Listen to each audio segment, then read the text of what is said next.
Hi everybody, Laura here for Neat and Tangled. Thank you so much for joining me. Today I got a stripy little number to share with you. I'm also going to be trying out these Misty Creative Corners.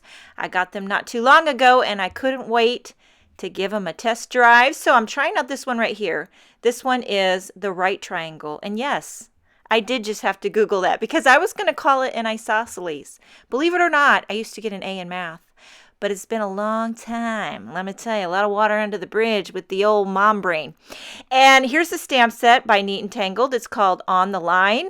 And I'm using this thick stripe that says hello, hello, hello repeatedly all the way down it.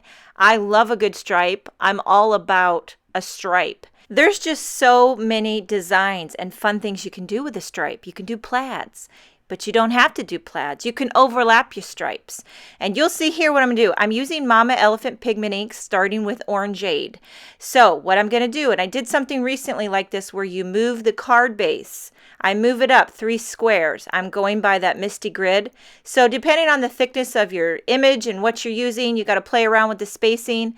I wanted to go 3 squares. So each time I stamp it, I bump up my card by 3 squares. Now I'm using Lollipop ink. I love using the pigment inks because they give you such smooth, perfect results when you stamp them. You know, especially with a solid stripe like this, sometimes certain inks can be splotchy, but never with the pigment inks. I've said it many times about the way pigment inks blend like butter, but they also stamp like butter, like smooth as a baby's bottom. And then now I'm going to stamp the stripes going on the top right corner. So I bumped up my card base to the top. I put that right triangle in there. I'm going to take my hello stripe and line it up. Would this be the opposite angle direction? I don't know if that's a mathematical term. I just made it up. And then I'm starting with some sunshine ink. So when this stamps, it's going to overlap just a little bit right there on the orange. So you get a little teaser of a plaid, but not too much. Just a little dab will do you.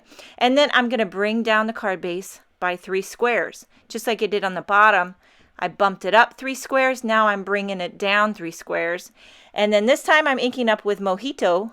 Now I don't always show this, but you see how I'm pressing down on this and my hair's flying into the frame like a mad woman?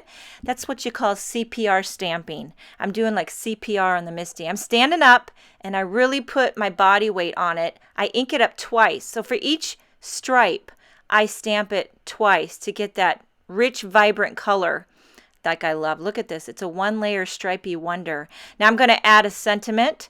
This is from Out of the Box. It's got a big hello. I'm going to stamp that in the bottom right corner using some VersaFine Onyx Black. I thought it was big and bold enough that it could compete and overlap over those colorful stripes. I also went off camera and embossed a little coordinating sentiment, also from that Out of the Box stamp set. It says, "How you doing?" So it's got hello, how you doing? And then just to finish it off like I always need to do, just like I have to do it, I've got some clear little sequins, adding those with my glossy accents. And this card's finished. It's very clean, very modern. I think it's gender neutral, could go for a girl or boy. And I love it. Thank you so much for joining me. Hope you enjoyed the video. Have a wonderful day, and I will see you next time.